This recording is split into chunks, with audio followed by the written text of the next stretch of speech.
Hello, everybody. Thank you, Gordon. Welcome, everybody, to our Q2 market report for the state of Utah. Thank you for being on the call.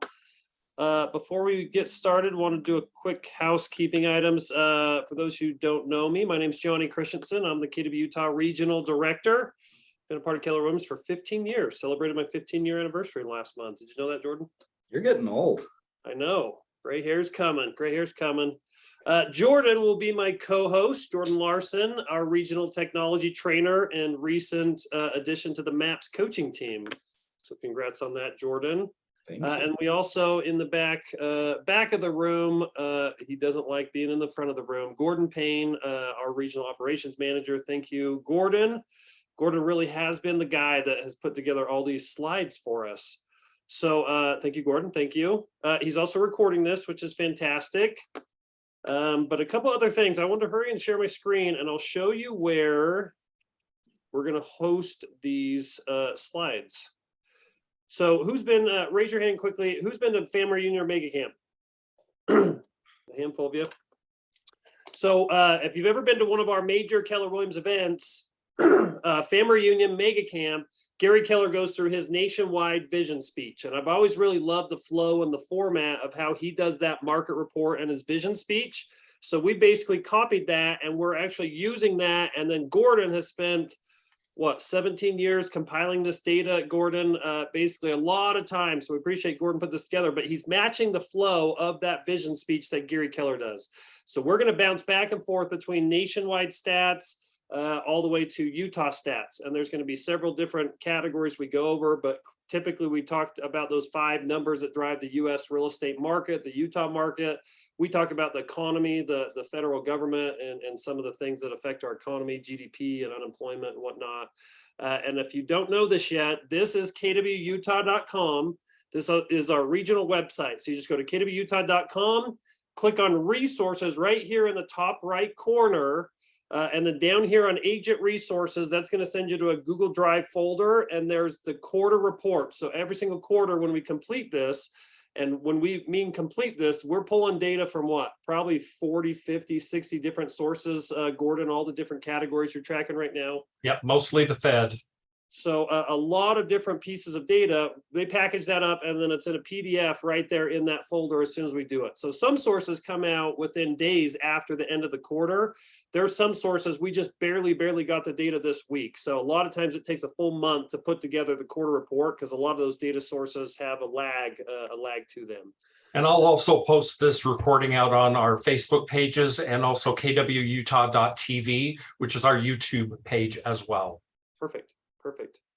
So Gordon and Jordan will be jumping in, but I'll kind of be guiding you through the flow of slides and data. And we do have, I think, over 100 people that were planning on being here. So if you don't mind, if you have questions, comments, or whatever, just throw them in the chat. And then Jordan and then Gordon, if you guys don't mind monitoring that chat as we're going through and making sure that we're not missing anybody's questions, okay?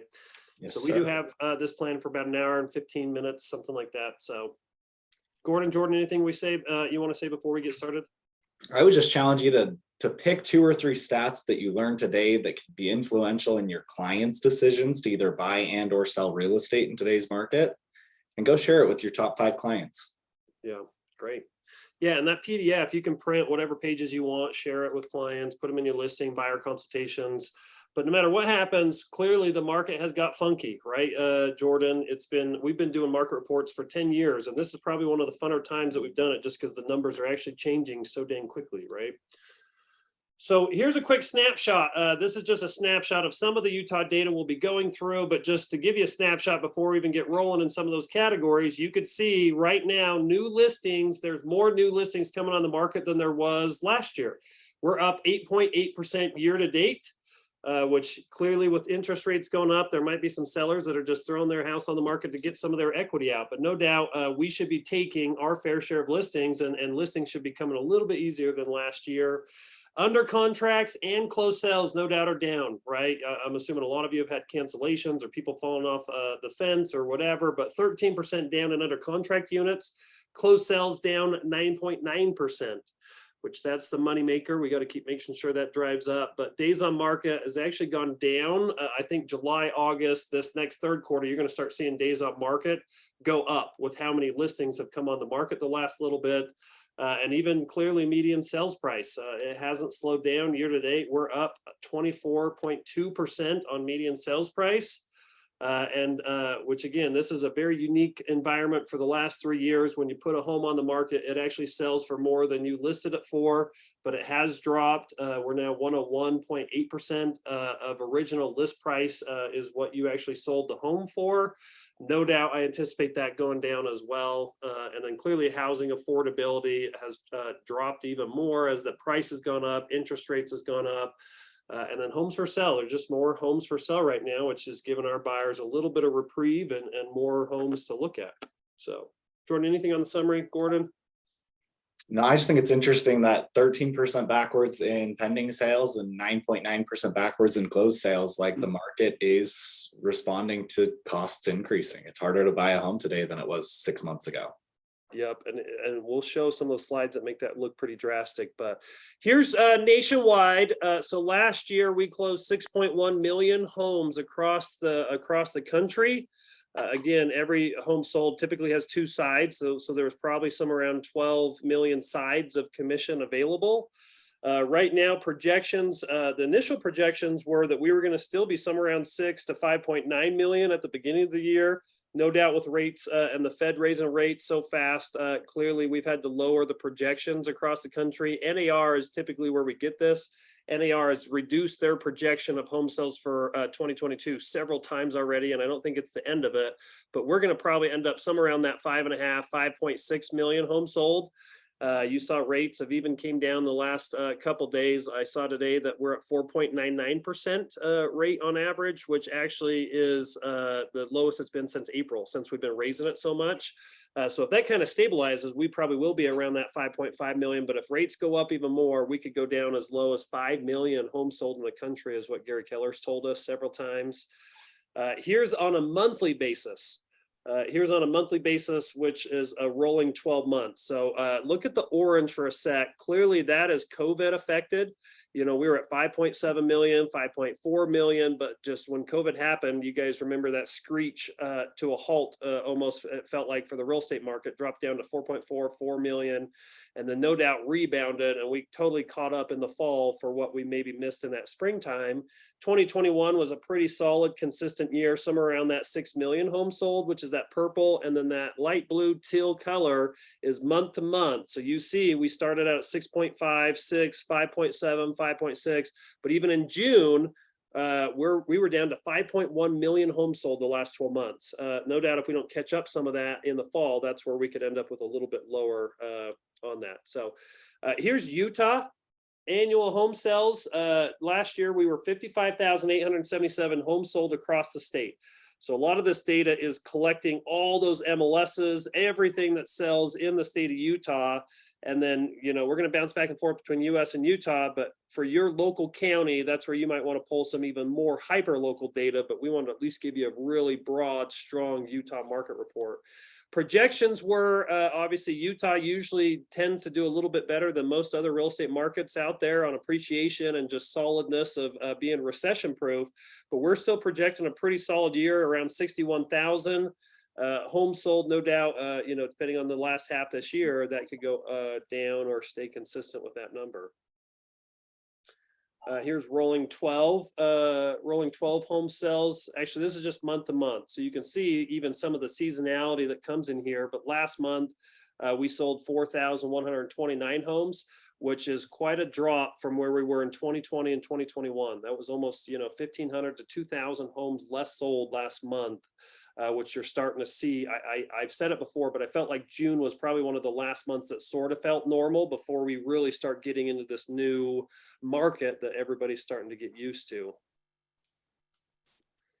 Home prices, no doubt, just keeps cruising up. 2021, we ended up at a median annual median home price across the United States of 347. We were projecting this year to be somewhere around 378. That still seems pretty potential for sure that we could hit that. But you can just see what's happened the last 30 years, right? And this yellow line, if you haven't seen Gary's vision speech, this is the 4% appreciation trend line. So again, a healthy real estate market should appreciate on average about 4% a year. So even when I run all my calculations of owning all my investment properties, I still use that average of 4% appreciation. No doubt we saw when you get above that trend line, you know, the 2002, 3, 4, 5, 6 range, that correction no doubt put us well below that line.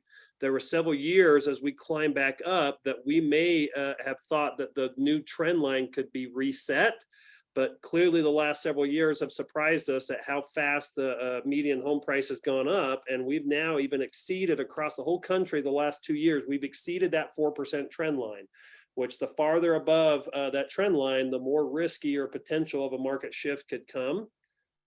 But here's even home prices with interest rates. That little line graph is what current interest rates are month to month.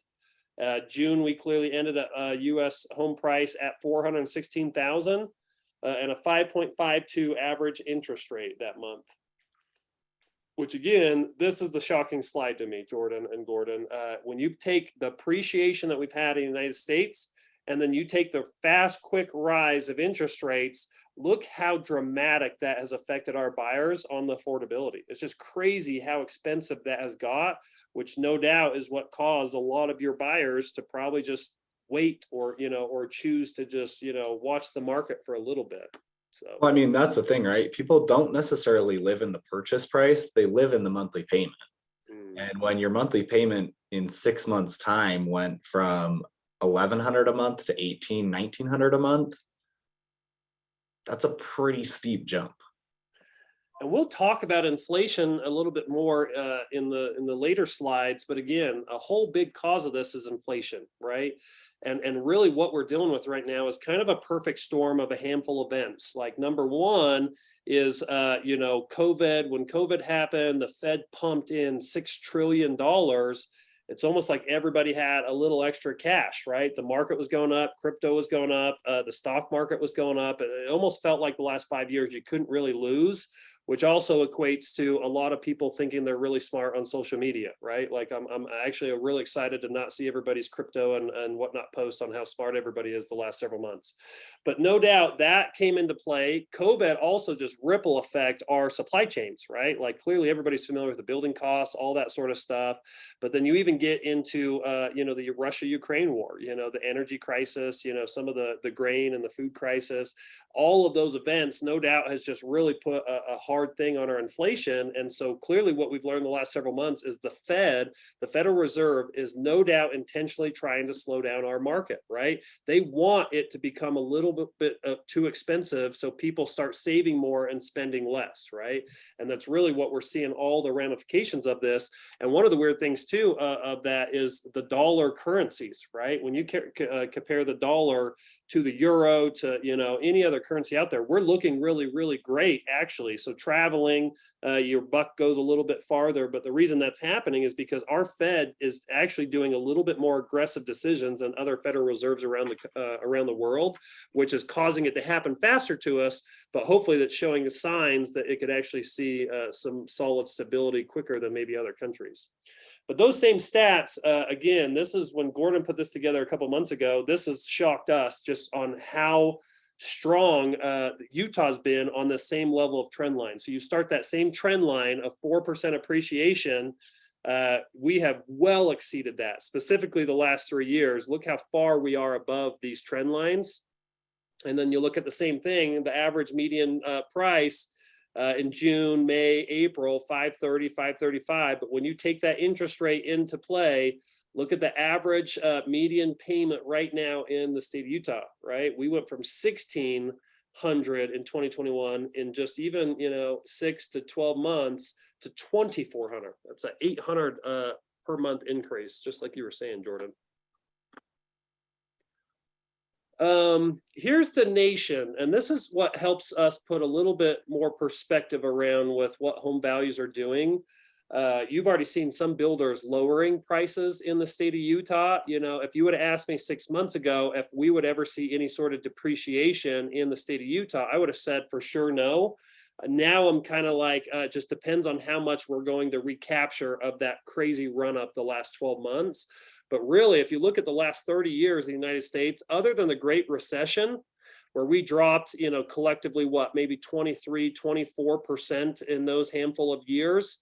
But on average, you know, every other time period, even when we went through recessions, you know, there was the early 2000s recession, there was the early 90s recession, even in the back in the 80s, a lot of times those shifts in the real estate market necessarily didn't mean a drop in value. So if your home was worth 400, doesn't necessarily mean that's going to be worth less. And that's kind of what I think is happening now, is we're kind of recapturing a little bit of the first year appreciation. So, you know, over the last 12 months, we're still up 20-something% appreciation. But even if we recapture a little bit of that the last 6 years, 2022 is still going to show a positive appreciation year. So even you look at, you know, we're projected 9% across the country still. They've given a few different stats on that. We could see as low as maybe 5% appreciation. But again, there's still a lot of demand and low inventory that's still causing some of that appreciation. Well, and even if you look back to the 1970s, we don't have it on this chart, but price increased even though we had such high inflation and high interest rates. Things were still selling. People still have to sell for one reason or another. And that appreciation did not slow down. Yep, totally. Which that baffles my mind, Gordon, which I know you're a real estate investor, but like when you look at all this data, yeah, it's a roller coaster sometimes, but there still is no better place to put your money. It's so crazy when more people don't build their wealth in real estate. Yeah, it's time in the market, not timing the market. Yep. Totally agree. Here's Utah home price appreciation. Again, you kind of saw what happened in the recession. But again, it's just been great to own stuff the last several years, specifically 2021. This year will still be really solid. We're already at that 22%. You've seen a few builders like Edge Home. Some of the bigger ones have already done several price reductions, you know, in their communities. So even if we do drop some of those prices, it's hard to think that we're not going to end up in the high teens, you know, 15, 16, 17 appreciation by the end of the year. Anything on that, Gordon? Oh, sorry, I was responding to people. I didn't hear you. Inventory, no doubt. If you haven't heard this, again, a balanced real estate market is 6 months of inventory. And when you look at inventory, all inventory means is if no more listings came on the market whatsoever, how many months would it take to sell all the current inventory? So really 2021, if no more listings came on the market, within 2.3 months, we'd be totally out of homes to sell. Anything above 6 months is considered a buyer's market, which means there's just so much inventory out there, which 2007, 2008, 2009 is when I got in the business. It's hard for me to explain what it was like working back then, because when you represented a buyer, there was literally hundreds of options for your buyers to buy. They would give me their top 20. We'd go see them 2 weeks later. We'd narrow it down to their top 10. 2 weeks later, we'd go see those top 10. We'd eventually go write offers on the top 3 or 4, whichever one we could negotiate down. Like, it's just crazy, the buyer process back then compared to what we've been through the last 3 years, which for the most part, it's ran all you agents ragged, right? Like, it's been a very fast paced, a very stressful real estate market that even with the changes that are happening are actually giving us the reprieve that we've been asking for. And sometimes you're not recognizing it for what it is. But no doubt, just low inventory has been one of our biggest problems, you know, for 5 years easily in the real estate industry. You could see on a month-to-month basis, clearly right after COVID, we kind of start popping back up, getting closer to that balanced market. But even in those numbers, we're still a seller's market. But no doubt we kind of popped around that COVID time, and then quickly that fall, it erased that extra inventory.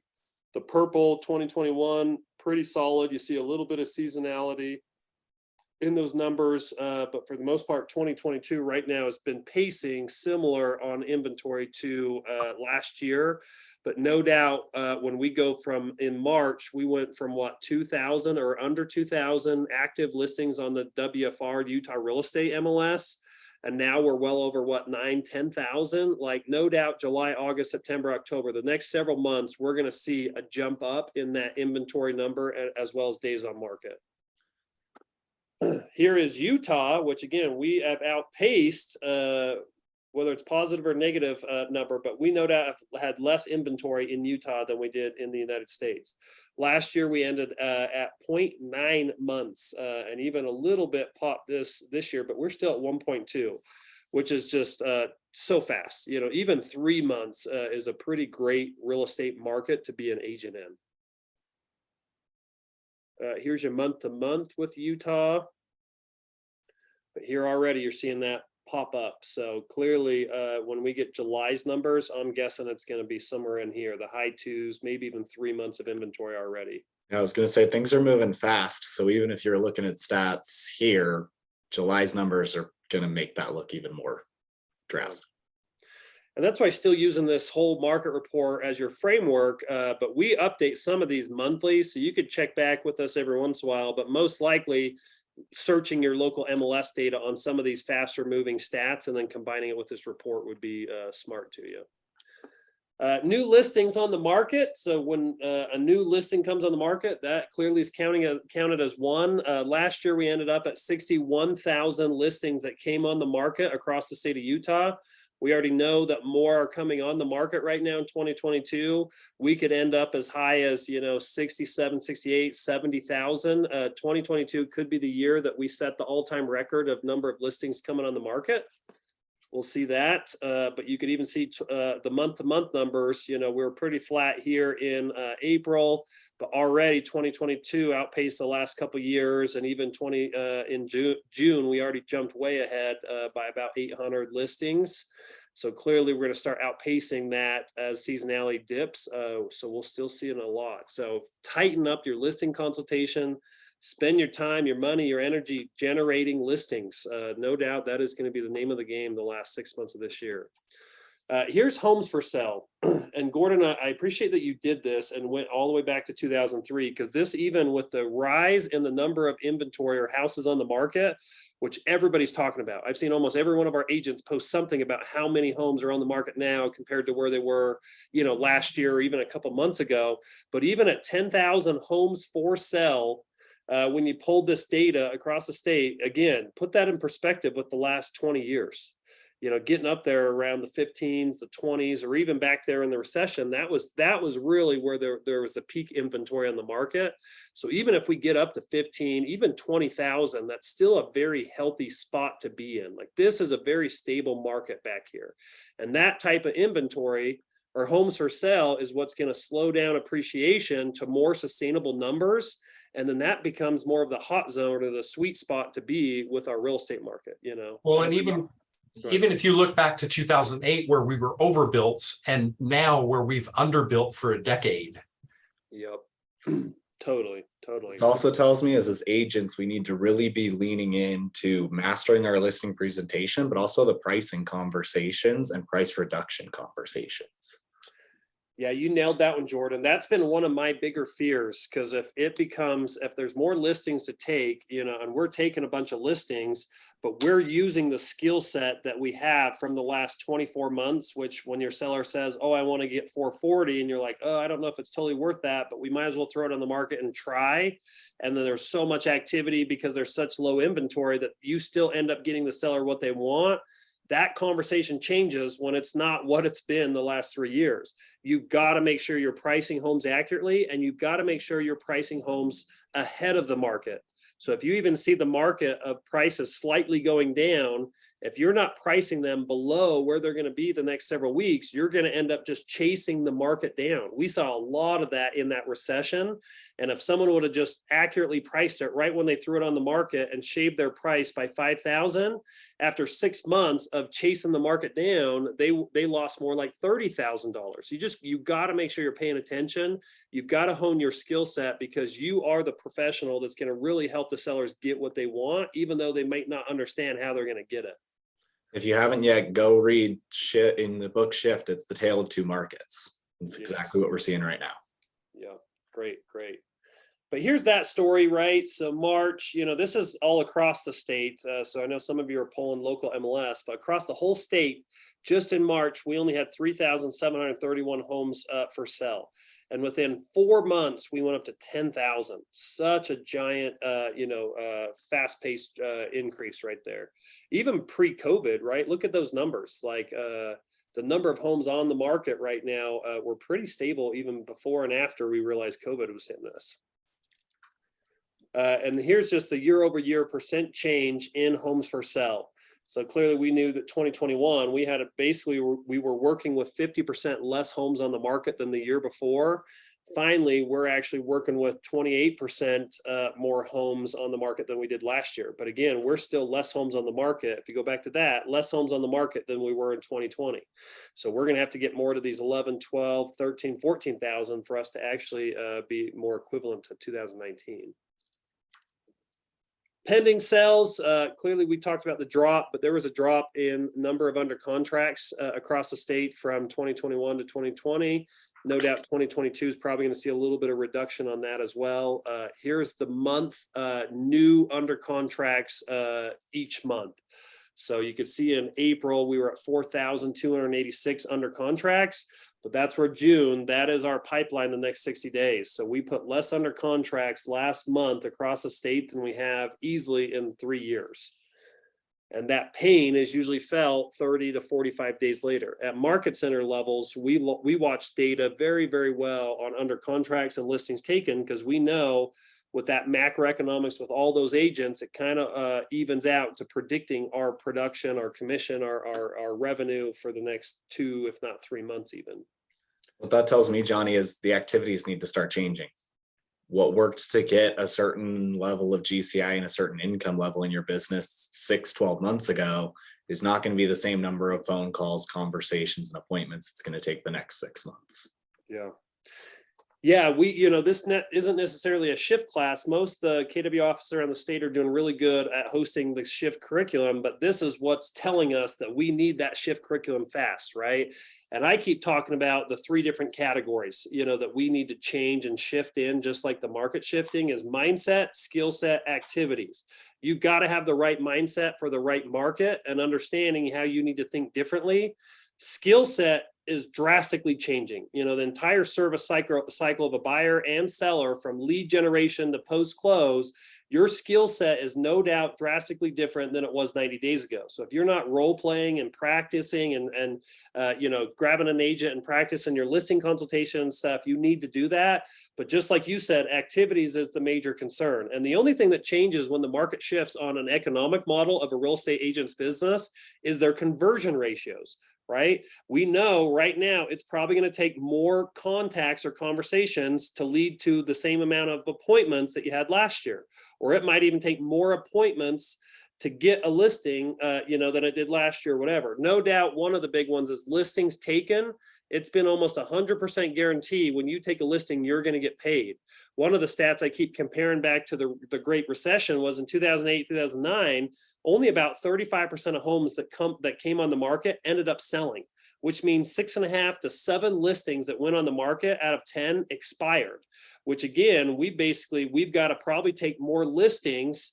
The conversion ratio to closing's gone down, so we're going to have to take more listings to close the same amount of business. So basically, we're going to have to just across the board, most likely, do more activities than we did the previous year to get the same amount of results, which is just stepping up and doing more activities.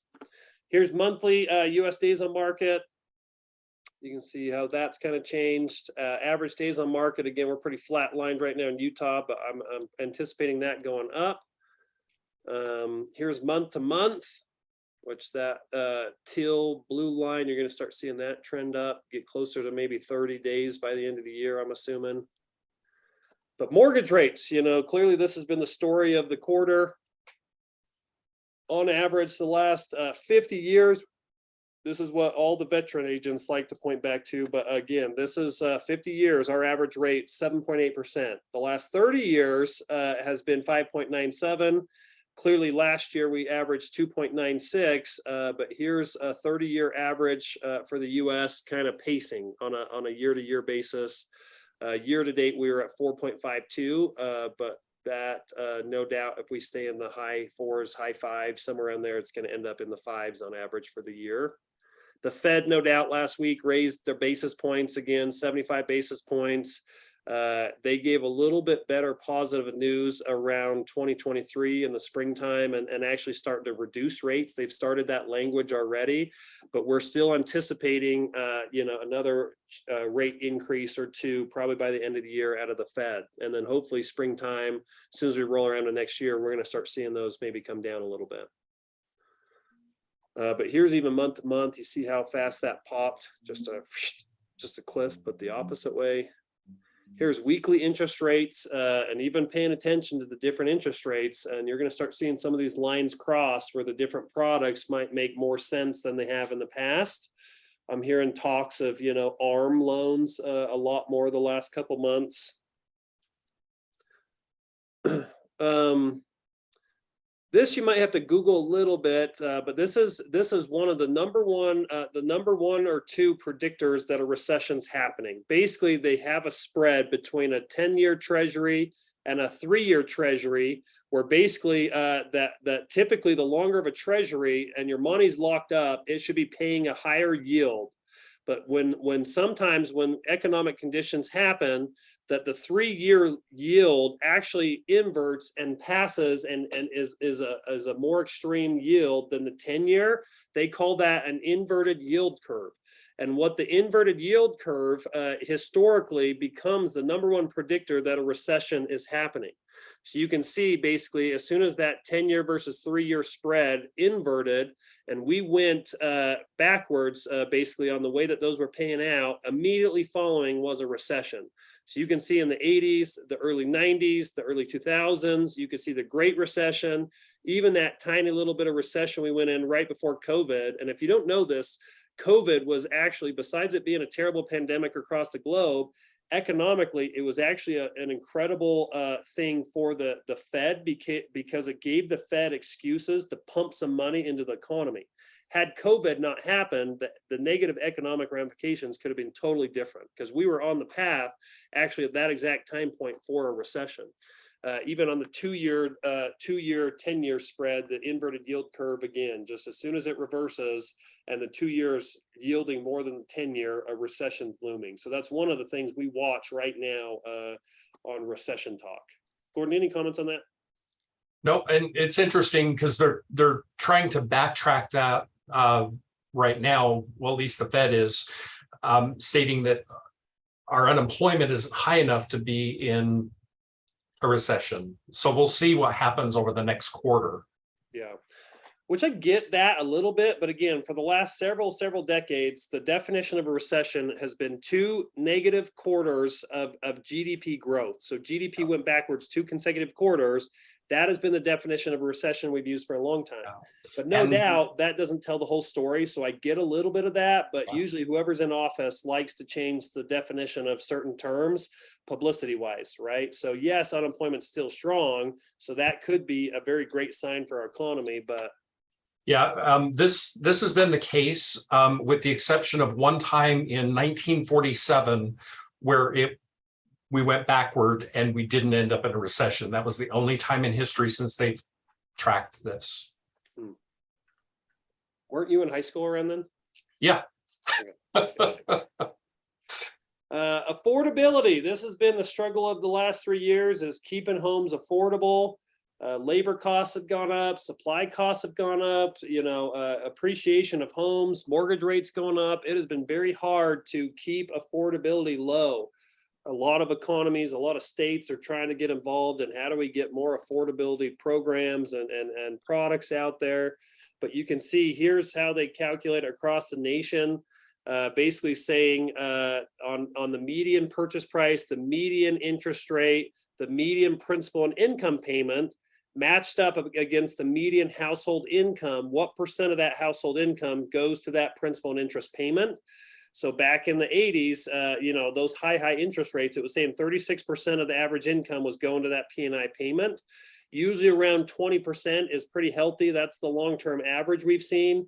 But no doubt, even after that recession, we saw a pop above that, but we've been under that nationwide for a little bit for sure as home prices have gone up. This is another way of calculating it. Basically, the HAI ratio index, relatively, basically you want to be a higher number. The higher number on here, like 203, means that your family income is very sufficient to purchase that median home price. The closer you get to 100, that's basically saying you're going to be really house poor on your income, right? We're down to 122 projections this year. And then Utah again, even worse, right? With prices having gone up so much aggressively here. We've been in the top 3 appreciating markets for the most part across the state compared to the rest of the country. Boise's been in there. Phoenix has been in there. Austin, Texas has been there, but Utah's been really consistent being in there, but it's just hammered our affordability. So our projections are we could end up somewhere around the 67 number, which is well below that trend line that we want to be at of 100. Here's month to month. So, normally the vision speech doesn't have this. So I appreciate you adding this, Gordon, but he's starting to track more investor market things. So this is the yearly average rental rate per county. So this is regardless of product type. This is just across the board. Utah County, if you didn't know this, Utah County, you are the most expensive average rental rate compared to the big counties. So Utah County was $1,301 last year. You can see Salt Lake's right behind them, then Davis, then Weber County.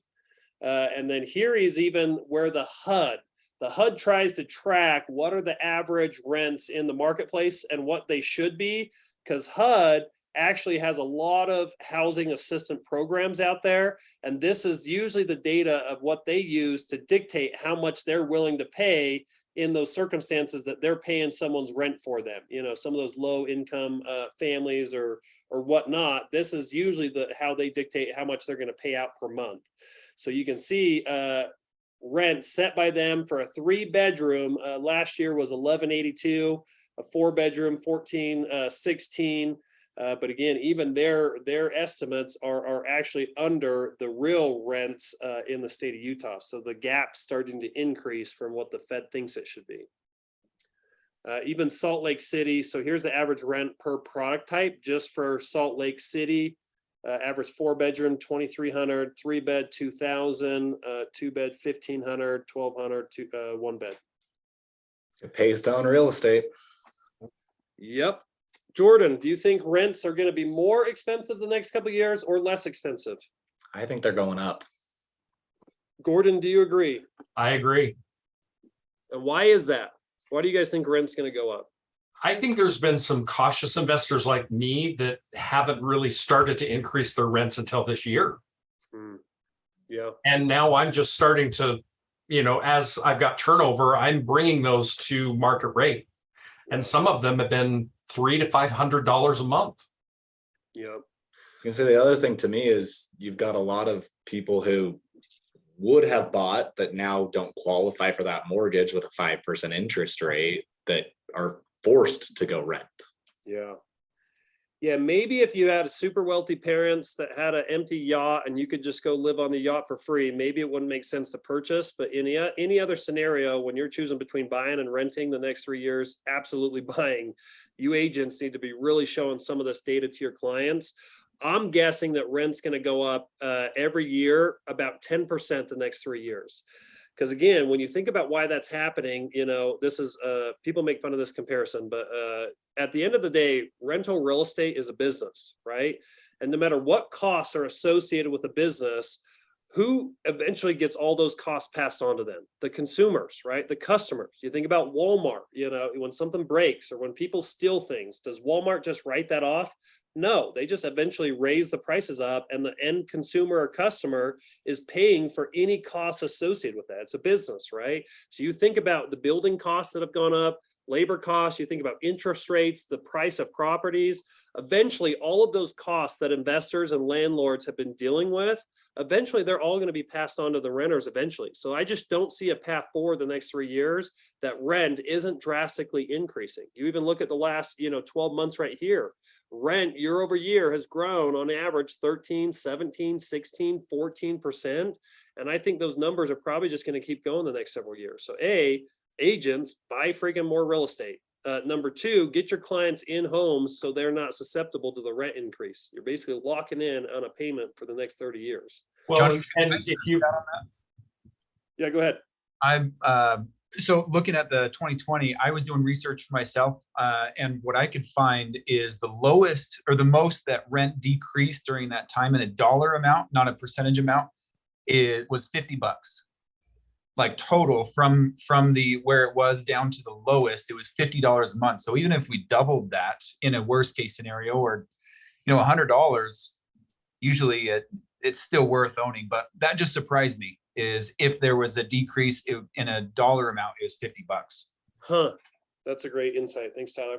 What were you gonna say, Gordon? well, and look at the tax amount. If you've got your notices already, a lot of mine went up 25 to 30%. I hear St. George is really getting hit this year. Yeah. Yep. I just got all mine. Those tax increases definitely went up. Okay, so let's look at vacancy rates, because again, it's just rent increase rate and then what are current vacancy rates. Vacancy rates are just going to be really low for quite a while. Again, last year we were at 4.4%. When I run rental analysis, when I go buy a rental property, I've been using 7 or 8% vacancy forever. Just because again, this is the market that I was basically born into, the real estate market, but we've been under that for 6, 7, 8 years. A 4 or a 5% number in your analysis probably makes a little bit more sense, but again, it just depends on the product type. So when even you're looking at commercial stuff, and vacancy rates within industrial or office or retail or whatever, you just got to make sure that you're calculating based off the most recent vacancy rates. All right, before we jump in the economy, anything else, Jordan and Gordon? Okay. So GDP, here is gross domestic product. This is basically an accumulation of all services and products sold in the United States. It's a really, really big number, and we track the growth or the shrinking of that very religiously on how well our economy is doing. Clearly 2020 overall, we ended at a negative 3.4%, a decrease in GDP with all the COVID stuff. No doubt the next year we popped and got all that back as everything started coming back online. You can see month to month, Gordon already updated this. Thank you for doing it. But clearly quarter two, right when COVID happened and we thought the world was coming to an end, we dropped 31% in a quarter, which is drastic. Basically a third of our economy just came to a screeching halt. And then again, clearly we threw a ton of money on that. And we got that going and recovered that very quickly in quarter three. And then we've kind of been on really sustainable, even 6% ends up being a little higher than we might want. Typically, we want this at what? Maybe like 2 to 4%, depending on what's going on in the economy. But here is what's happened the last 2 quarters, which is why we feel like definition-wise we're in a recession. Is quarter one, we dropped 1.6% GDP and we dropped 0.9% in quarter two. So that was hot off the presses just barely last week as they would finally put out that number. And then unemployment has been pretty solid the last little bit. Here's per year. Last year we ended at 5.3. When you take all those hospitality and restaurants and all that, we ended at 8.3 unemployment annual in 2020. But monthly, you can see just more clearly what happened. We were just really low, pop, just, millions and millions of people got furloughed or unemployed or laid off or whatever. But we've quickly rebounded, from that. But pretty much the whole first part of the year is 3.6% unemployment. And if you've never taken an economic class or an economist class, typically the baseline of unemployment should always be somewhere around 5%. They basically just always think that there's going to be 5% of the workforce that's unemployed. Either they're in between jobs, they currently don't want a job, or they're just totally unskilled that they shouldn't have a job. So the fact that we're at 3.6% shows us that we are really at the bottom barrel of our unemployment. As well as at that same point, the last couple months, that also meant that there was 10 million open jobs unfilled across the country. It was 10 to 11 million for several months. I think we've probably retracted that in the month of July. We'll see. We might see unemployment slightly trickle up, but again, we have a lot of unfilled positions still. Here's your real wages. So this is basically on average, that mean hourly wage across the country. But real wages means it's adjusted for inflation. So even in 2021, all those pay raises that all those hourly workers got was probably great on a paycheck. But then when you went to spend your paycheck because of inflation, it went way, it didn't go as far. So overall, it felt like a reduction in pay in 2021. And most likely 2022's numbers, pretty similar to that. But here's the real average monthly, the last several months, the first part of this year, what are we, so we're probably down 3% already this year. Income by sector, inflation, again, here's your inflation, CPI, your core CPI. Here's where they're projecting it to go. As fast as it went up, hopefully it goes down is the goal. Again, we're right here at around that 7%. Yeah, we'll probably have a revised on this next month or later this month at Mega Camp. Yeah. Here's monthly inflation, right? Again, the CPI that includes energy and food went up to 9.1. When you include energy and food and how fast, I just went to Five Guys and got a combo meal with Jordan the other day, and it was $19 for one burger, a fry, and a drink. Like everything's cost some more, right? Let alone when you talk about energy and gas prices and utility bills, that type of stuff. So no doubt we've seen the biggest increase when it includes those things. Core CPI, which excludes those two, again, we've already seen that start coming down a little bit, but still floating around that 6%. And again, you want inflation to only increase 2% a year. That's the target increase of inflation. This is where Gordon's pulled so many stats and numbers that he's debunking the Federal Reserve. We're starting a petition to write Gordon Payne in for president of the United States. We felt like the CPI, the inflation just didn't feel totally accurate because it wasn't really taking into play interest rate increases, the real median home payment, real rent growth, median home price, all of the crazy numbers we've seen in the real estate market. We just don't feel like they were totally added into that because all of those numbers are up so much. To only have inflation at like 7% or 8% or whatever just didn't feel right. So Gordon finally found a Federal Reserve that is telling the story that he wants told, is basically incorporating some of those numbers into it that shows inflation could have got as high as 17, 18, 19, 20% when you bring in some of those categories. But again, if you remove a lot of those categories to the core CPI, we're still pacing around the high 5s to 6%. Any comments on this, Gordon? Yeah, and that's from the Federal Reserve of Atlanta, where they're showing the true numbers. I was a little shocked that I found this. They buried it pretty deep. So when you're president, what type of dog are you going to get for the White House? I don't know. I'm not a pet person. I'm not home enough. Good. Here's the producer price index, the 12-month percentage change. Clearly, just the whole last 12 months, we've been pretty high increases in that producer price index, the PPI. But here's the real consumption expenditure. So this is just you guys buying stuff by quarter. So even in quarter 2, we just got those numbers out. We increased 1% in personal consumption expenditures. And Gary Keller said this to me like 2 months ago in one of our meetings. And we were talking about inflation. And again, inflation and the Fed raising rates is totally intended to slow down inflation and just get us spending a little bit less, right? Like they want more money saved and more money and less money spent.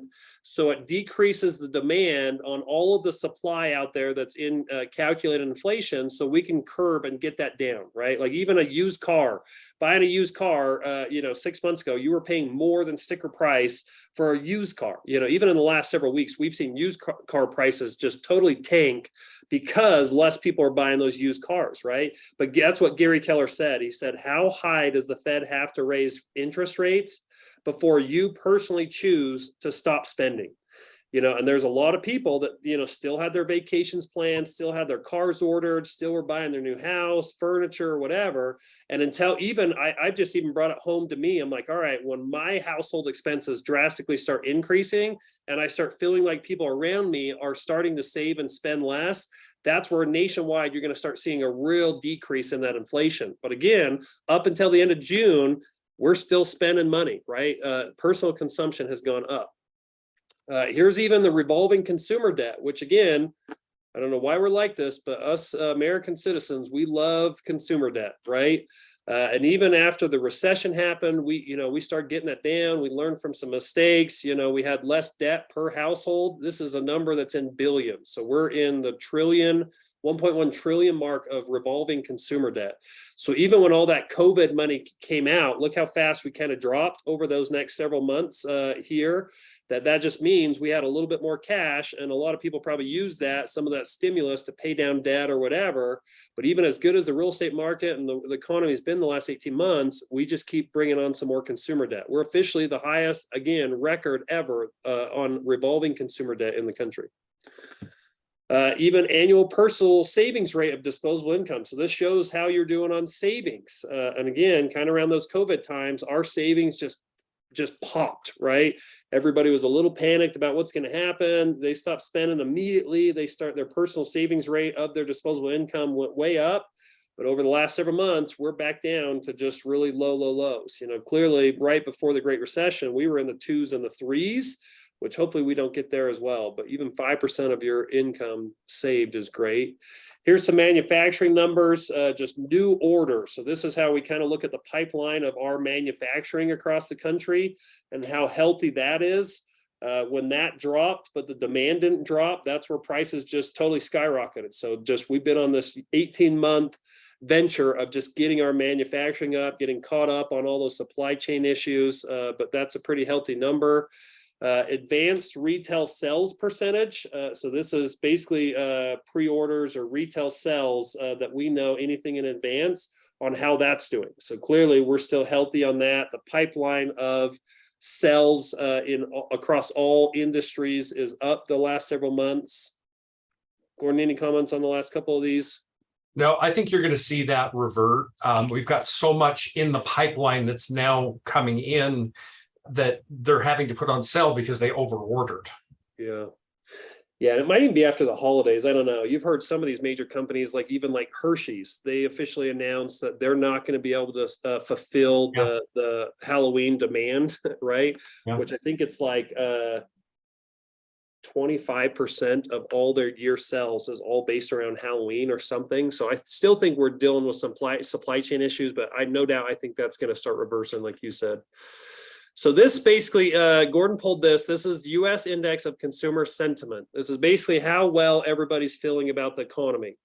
I have no idea how they pull all this data, but it's just a sample of people. They go out and survey, ask a bunch of questions, and they've determined an algorithm that gives you basically a score out of 125 of how you're feeling about the economy. We're the lowest we've been clearly the last decade right now. People are a little bit more worried about the market shift than they've been some of these other ones. But this is also another one that Gordon found. It's called the Misery Index. So this is a combination of inflation with unemployment. So clearly you see the Misery Index, like what percent of our society is kind of in misery because they can't afford the inflation or they're unemployed or whatever. We were pretty healthy for the last, 8 years or so. COVID kind of started it. We dropped, but we're now ticked up to 12.66% at the end of June. And that primarily is based off solely inflation, right, Gordon? Because again, we haven't seen an increase in unemployment, but as soon as that happens, you'd probably start seeing that Misery Index number go crazy. Well, look at 2009, 12.62 in the middle of the recession. And we're supposedly not in a recession yet. Yep. And we're already at 12.6. Yep. Let's blame this on China. Everything's China's fault. Yep. Just kidding. Nancy Pelosi. Here's your unemployment rate, on a month-to-month basis, the index. Here's some inflation numbers you probably already saw. This is from the vision speech at Family Union. But let's hurry and look at the Utah economy, and then we'll wrap it up. Again, Utah just consistently gets a lot of awards. We're the 22nd most favorable annual employment growth. We outpaced the United States on that. We're still the youngest median age in the country. I don't know if you know that. 31.3. Largest household size, 3.08. Thanks for having babies out there. Thanks, and the Johnny, 6th highest labor force. What's that, Jordan? I said, thanks for carrying that for us. My 5 kids, yes. 2nd lowest poverty rate, 3rd lowest unemployment rate, and the 5th highest median household income. This has shocked a few people, but again, we're the 5th highest median household income out of all the states.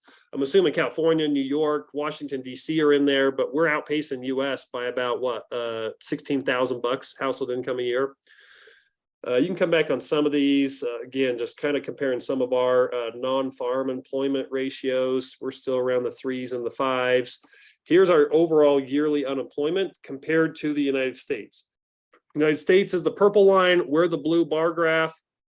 Last year, we were at 2.7% unemployment, where the federal United States was at 5.3% unemployment, still outpacing them. Here's the monthly. So we just followed the path of the United States, but still drastically lower. We saw that rise, that decrease.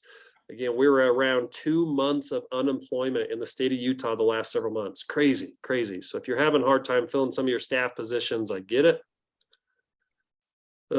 Here's some GDP, 2-year change. We're always really healthy on our growth of GDP compared to other states. But again, here's the real growth of GDP in billions. 2021, again, we set all-time record of just gross domestic product, which just means our economy is doing well, but also our population's growing, which naturally is going to grow that number as well. But 183 billion GDP. Real GDP year over year change. We saw a little bit of drop, but again, Utah year over year, we outpaced the United States. We were at 6.7% growth last year overall. And even this is where you could see the federal government going backwards in those quarters doesn't necessarily mean Utah's GDP is shrinking either. So sometimes comparing that's good. Here is Utah's personal income growth compared to the United States. If you look at the last 20 years, we have outpaced the United States on wage growth. Other than really, we're almost on par the last several quarters. So we actually have slowed our outpacing the United States on income growth. So we're right along the same lines of the United States the last couple quarters. That one really surprised me when I pulled the numbers, because I always assumed that Utah was behind, and we really haven't been for a decade. Yeah, yep, totally agree. Okay, and again, we won't go through all these, but we have another section called just U.S. events where we track some of these, starts. We can hit a couple slides of this, but then we also have some slides on the commercial industry and the luxury division that come out of the vision speech. So I know that you've seen some of these probably before, but is there any Utah slides in here that you want to hit, Gordon? The home starts right there. So this is nationwide home starts. So new single family home starts in thousands. Last year was for us to be on pace and keep up with demand. We should be building 1 million housing starts per year across the country. We have underpaced that for over a decade, and the projection is we're somewhere around 5 to 6 million homes underbuilt still in the United States. I just read a report last week that was specifically talking about affordable housing in apartment complexes, like apartments, which is usually the lower affordability options out there. And that report even says that we're potentially 4.3 million apartments underbuilt still in the country. So I don't know what the million number is, but we're still underbuilt in the United States drastically, right? And why can't we catch up to that underbuiltness? Because again, supply chain issues, labor costs, red tape with cities and states on getting developments approved. It's even gotten a little bit harder for developers to do some of that stuff. But here's Utah's numbers by month. Building permits is the yellow one, and then purple one is the units coming online. So this is actually them being built and people occupying them. Well, the builder permits is just pulling the permits to go out and build it. So we've actually been decreasing a little bit the last overall quarter. You just saw that drop in the recession, but even month to month, we've been pretty decent on pulling some permits. But the weird thing is the gap between permits pulled and housing like completed, the units. Like here, we were pretty tight the whole time, but there's a lot of units that are coming on and not enough builder permits being pulled on that, which is an interesting stat. Yeah, and a lot of that you can see where we stopped building single family and went to more townhome type. Yeah. So there's that spread as well, because when was the last time you saw a huge building like Ochre Shadows? It's just not happening anymore. Mm-hmm. Here's housing starts in a bar graph form, residential housing starts by value. Clearly, when you took that price appreciation increase into it, clearly that number just gets really big. I bet 2022's, closing in on the 9-10 mark, something like that, 1,000 range. All right. Well, thank you for hanging in there with me on this. That was a lot of data. I go through that 10 times when we get the new data. If I could challenge you on anything, it would be stay really close to the market data right now, internalize it, brainstorm it, go to lunch with each other, mastermind on it. You have to make sure that you're increasing your skill set and being an agent of the moment, a market of the moment, making sure you're skilled with all the relevant data. That a lot of our agents, my fear is they're getting their news from the media versus they are becoming the news source for their database and clientele. So before we end, I appreciate you hanging in there. Again, the report is on kwutah.com. Click on resources and then click on those agent resources. You can find this entire PDF. You can use whatever you want. I do plan on, with Gordon and Jordan, doing this every single quarter when we have a new report. But if for some reason you ever need anything else, reach out to us. But does anybody have any comments, questions, or ahas before we end today's class?